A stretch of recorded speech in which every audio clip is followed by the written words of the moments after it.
Bonjour mesdames et messieurs, bon réveil et bienvenue dans ce 6h30. La Chambre de commerce et d'industrie de Côte d'Ivoire et l'association Africa Femmes Initiative Positive veulent mutualiser leurs actions en faveur de la promotion de l'entrepreneuriat féminin. Ils ont procédé à la signature d'une convention qui va permettre de faire la promotion du genre et œuvrer à l'autonomisation économique de la femme. Reportage Sita Soro. Désormais, la Chambre de commerce et d'industrie de Côte d'Ivoire va accompagner les femmes ivoiriennes dans leurs initiatives d'entrepreneuriat et de développement. À cet effet, une convention a été signée entre cette institution et l'association féminine Africa Femmes Initiative Positive, AFIP. Toutes les femmes de Côte d'Ivoire pourront donc bénéficier de formations gratuites en entrepreneuriat. Il s'agit donc de matérialiser la plateforme d'entrepreneuriat féminin à travers 3 activités phares. Nous avons l'université du business, nous avons l'université de la femme, la tribune de la femme manager. La Chambre de commerce et d'industrie va apporter son appui institutionnel au réseau Africa Femmes Initiative Positive. Il vise à l'autonomisation économique des femmes entrepreneurs de Côte d'Ivoire. C'est de mettre à la disposition du réseau nos services. Ensuite, il y a le local de la Chambre même, puisqu'elles sont appelées à organiser des séances de formation, d'encadrement, de sensibilisation. Et puis ensuite, comme dans leurs préoccupations, elles s'intéressent à nos braves femmes du secteur rural, donc nous les accompagnons. Le ministère du Commerce, de la promotion des PME et de l'artisanat encourage ce genre d'initiative à travers la mise en place de plusieurs projets. Nous avons signé, lors de la récente visite du roi du Maroc, une convention avec le gouvernement marocain. Il y a 5 milliards de francs de financement exclusivement dédiés aux entreprises dirigées par des femmes. Et au niveau de nos directions de l'artisanat et des PME, à l'immeuble Cérison, nous recueillons, nous réceptionnons les dossiers de demande de tous les secteurs d'activité. Il y a plusieurs niveaux de financement. Sont concernées par ce projet toutes les femmes désireuses de se former en entrepreneuriat. Le réseau AFIP compte plus de 5000 femmes au plan national et international. Vendredi prochain, 1er septembre, la communauté musulmane célèbre la Tabaski ou l'Aïd el-Kébir, la fête du mouton. Impossible de faire cette fête donc sans mouton. Cependant, quels sont les critères pour choisir le mouton idéal pour la Tabaski? Comment se fait le partage? Et en plus du mouton, quelles sont les dispositions à prendre pour bénéficier des mérites de l'Aïd el-Kébir? Élément de réponse dans ce reportage signé Ami Sissoko. Pas de Tabaski au Aïd el-Kébir sans bélier. Cette fête commémore l'acte du prophète Ibrahim. Selon une prescription de Dieu, Ibrahim s'apprêtait à sacrifier son fils Ismaël.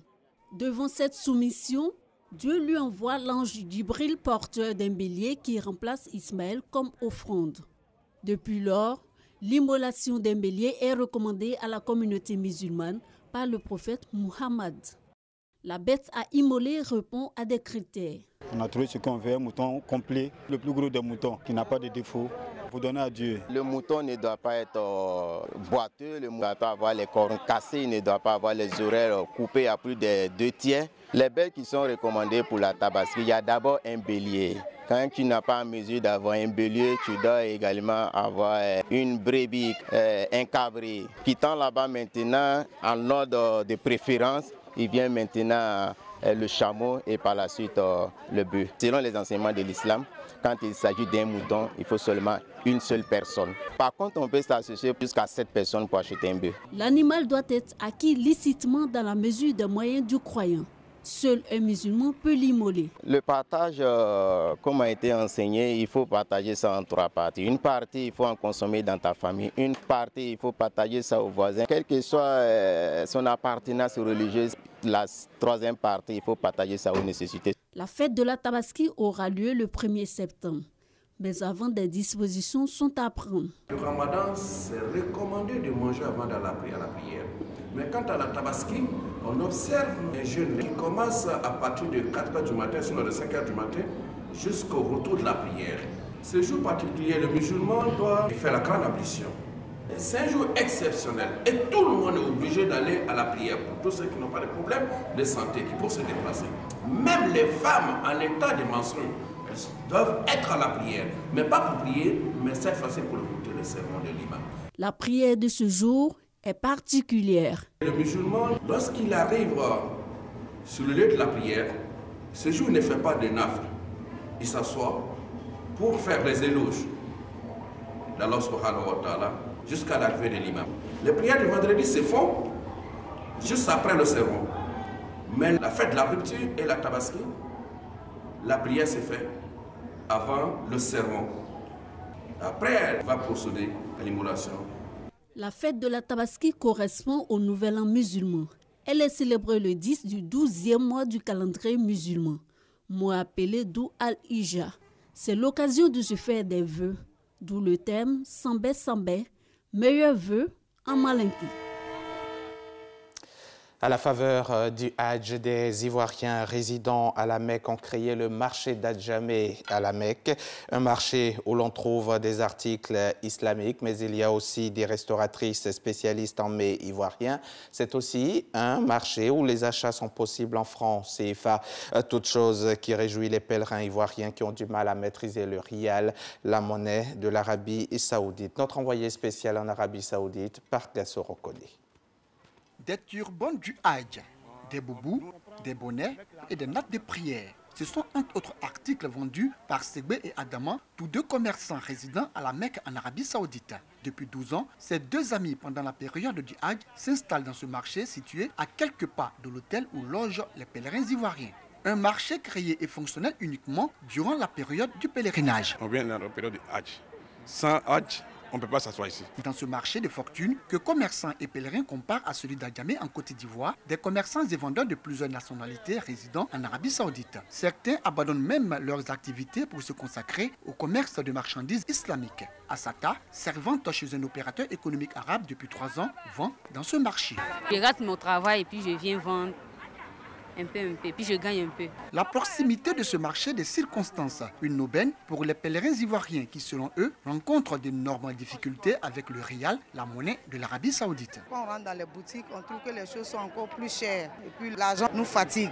Bon, nous venons ici, comme on a des sœurs africaines, elles peuvent nous dire l'échange de l'argent, à ce qu'on peut payer à les bons prix. Beaucoup ne connaissent pas quelle est la valeur d'un rial. Il est obligé d'utiliser son argent, son CFA ici, venir dans ce genre de marché où on peut discuter pour pouvoir faire leur achat. Auprès de ces commerçants, des restauratrices spécialistes en mets ivoiriens, de la ticket au poisson, du riz accompagné de la sauce aubergine, du kabato, un mets à base de farine de maïs, entre autres. Si des pèlerins y trouvent de l'intérêt dans le marché d'Adjamé de l'Arabie Saoudite, d'autres préfèrent les boutiques. C'est mieux rangé, moins de poussière, parce que là, il faut dire, il y a plein de poussière en ville. Marché des circonstances, boutique, l'essentiel pour les pèlerins, offrir aux parents, amis et proches un souvenir de la Mecque après le Hajj. Reportage signé par Kassoro Kone. L'actualité internationale, en bref, les partisans du parti au pouvoir, l'Union pour la République au pouvoir, étaient dans les rues de Lomé, au Togo, hier mardi 29 août pour défendre la paix et les institutions. Une marche organisée en réponse aux manifestations de l'opposition du 19 août qui ont coûté la vie à 2 personnes. Plusieurs milliers de sympathisants ont manifesté leur soutien au président Faure Gnassingbé. À Misrata, ville martyre de la révolution de 2011, à 280 km de la capitale libyenne, les milices ont libéré lundi 28 août des détenus emprisonnés depuis plus de 6 ans. Il s'agit d'une centaine de militaires qui n'étaient pas des symboles de l'ancien régime, mais étaient accusés de lutter dans les rangs des forces de Kadhafi. Leur libération intervient quelques jours avant l'Aïd el-Kébir, la fête du sacrifice.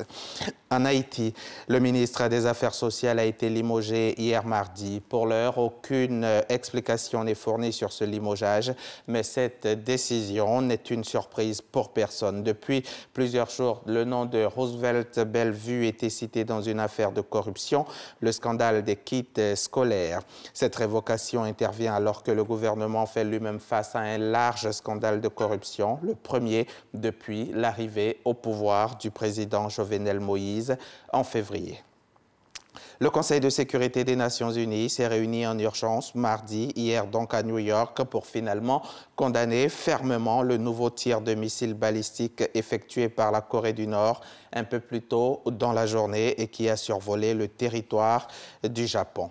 Direction la France pour parler conférence des ambassadeurs, conférences qui ont lieu en ce moment. Chaque jour, une thématique en prise avec les priorités de politique étrangère et les débats actuels de la société française est traitée en profondeur au cours de sessions de travail ou de séquences publiques durant lesquelles les ambassadeurs français s'entretiennent, échangent et débattent avec des intervenants extérieurs, experts, élus ou encore représentants de la société civile ou du secteur privé.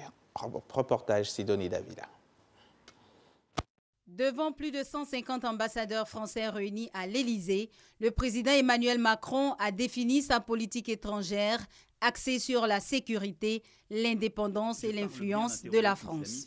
Toutefois, la sécurité, notamment la lutte contre le terrorisme, reste la priorité de la France, annonce son président à cette traditionnelle rentrée diplomatique. Oui, je parle bien d'un terrorisme islamiste et j'assume parfaitement l'emploi de cet adjectif. Car rien ne serait plus absurde que de nier le lien entre les actes terroristes que nous vivons et une lecture à la fois fondamentaliste et politique d'un certain islam. L'angélisme n'est pas de mise à cet égard.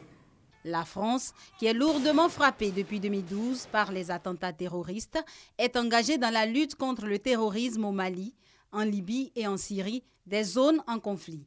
Concernant l'indépendance et l'influence de la France, le président français réaffirme la volonté de son pays d'impulser une nouvelle politique à la gestion de l'immigration. L'Afrique n'est pas seulement le continent des migrations et des crises, c'est un continent d'avenir. C'est aussi à ce titre que nous ne pouvons pas le laisser seul face à ces défis démographiques, climatiques, politiques. Nos entreprises, nos étudiants, nos chercheurs, nos artistes doivent s'y intéresser. Je me rendrai prochainement à Ouagadougou pour porter ce message.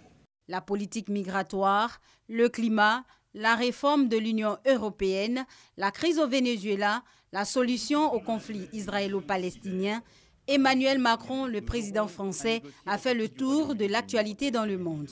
Un discours, le premier aux ambassadeurs, qui s'apparente à un coup magistral que ces diplomates devront appliquer sur le terrain.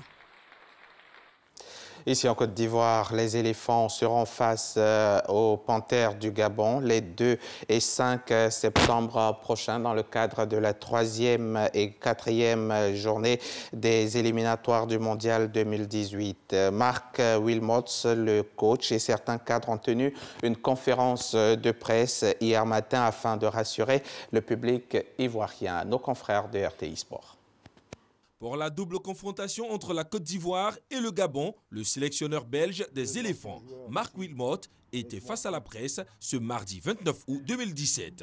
Accompagné de 2 vaillants soldats, Salomon Kalou et Yaoukwasi Gervais, ils ont expliqué le retour de certains cadres en sélection. Salomon, j'avais un accord avec Berlin où il n'arrivait pas au mois de juin, qui faisait d'abord un moment de repos, parce qu'il a 32 ans et je crois que c'est important, d'avoir une certaine récupération. Et j'avais un accord avec RTBSC pour qu'il puisse être frais et dispo au mois de septembre. Je ne vous l'ai pas dit, mais l'accord était entre nous. Vous voyez ou pas? Ouais. Voilà. Donc de ce côté-là, et Gervais était déjà là la fois passée, donc je ne vois pas où est le problème. On ne vient pas pour se jouer les héros, non. C'est une équipe, on va tous jouer ensemble pour pouvoir se qualifier. Comme on l'a dit, on doit se qualifier pour la Coupe du Monde. Donc il ne faut pas compter sur certains joueurs, il faut compter sur tous les joueurs, tout le groupe.